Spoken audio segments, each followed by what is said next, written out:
understand what I'm saying. Heatbox is in the studio with us, and a lot of people, I was just telling them off the air, a lot of people were talking about two things after 515 Alive. They were talking, well, three things. They were talking about the cheap beer. Nobody had beer that cheap at any other show I went to all summer long. They were talking about the set that Kill DMC did from Jurassic Park. Did you catch that set? No. Oh, it was ridiculous. And they were talking about this guy that did all this stuff with his mouth. I don't even know what his name is. That guy is sitting next to me in Channel Q headquarters right now. Heatbox from Minneapolis, Minnesota. So, welcome to the show. Thanks, man. It was one of the things that I wanted to do, especially after the show. I had to go hit you up because I wanted you to come in and talk and spend a little time talking about you. The other side of that is people need to know that you exist. People need to know that you do what you do and you do it so well. I have to know, was it like the dude from Police Academy? Was it a Bobby McFerrin record? What was it? Because I noticed that you mentioned Bobby McFerrin on your MySpace page a couple of times. Yeah. Rozelle, was it? What was it that got you started off in this direction of kind of acapella beatbox loop master? Rozelle, for Was sure. it? Yeah. Was it? When he dropped that album, Make the Music. Yeah. That one. Have you heard that one? No, I haven't. Where he does If Your Mother Only Knew, where he Okay, yeah, raps yeah, and yeah. beatbox at the same time. That's the track that came out when we were all in high school. Right. Dude, everybody was beatboxing because of that song. Well, so I just picture you're from Minneapolis. So Yeah. Where's your high school? Park Center. Is that northeast?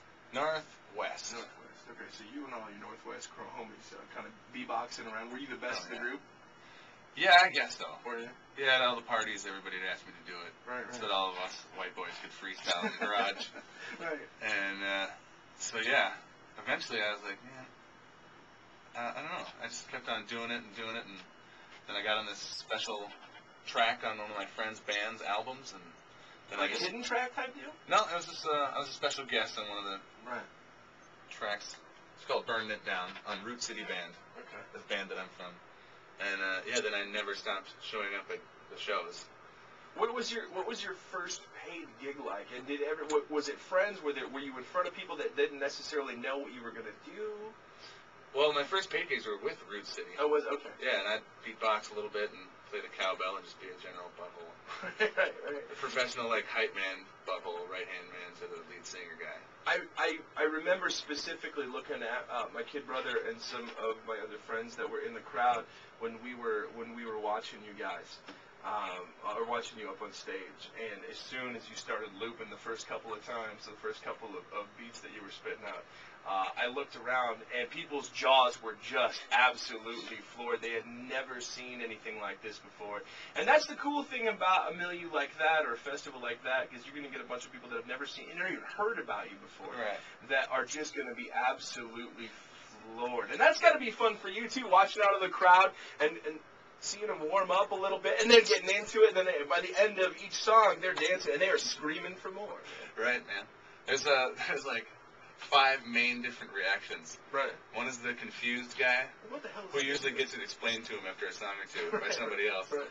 2 is the guy that gets it right away. It's like, oh, like, I love beatboxing. I never thought of looping it though. Like, Right. and the other one is the old person who's like, I don't think I like it very much. And then the other one is the person who comes to a couple of my shows and knows the words. Oh, nice. That's cool. So, yeah. I mean, when you get an offer, you're looking to do a show in Minneapolis, okay, we know what Des Moines is like. Do you get paired up with mostly hip-hop acts? Are there rock acts? What is it? One of the things about Des Moines, and I would say that they're working on this, it's getting better, but when you go see a rock band, you're going to get 4 rock acts. When you go see a hip-hop band, you're going to see 4 hip-hop acts. I'm a big fan of changing it up, getting all of those genres and all of those worlds together in one show, and then that way everybody kind of, gets a little bit of what they want. They get exposed to something that they aren't necessarily exposed to anymore. Does that happen in Minneapolis? Is there a lot of cross-genre pollination? Yeah, I'd say there's a lot of that stuff. And I'm such a weird act that I've opened up for every kind of group ever.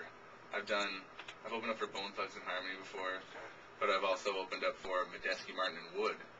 and I'm going to be opening up for Buckethead pretty soon. Nice. And that one guy, I'm going on tour with him actually for We a were little just bit. talking about that because you got a big festival coming up this weekend in the cornfields or the lake fields of southern Minnesota with Wookiefoot. That'll be dope. We got to take a break. We'll come back. Do you have it in you to use that microphone and just destroy it for a little bit? Sure. I don't have the loop machine with me, but That's all right. I'm just a straight up old school beatbox. I love it. I absolutely love it. Heatbox, and you're performing live tonight. We'll get all of that out of the way because Cleo's Apartment and DJ Flash are good friends of mine, and they were nice enough to invite you back down here. So we got to make sure we hit that show. We'll do that on the other side of the break on 105.1 Channel Q with Heatbox.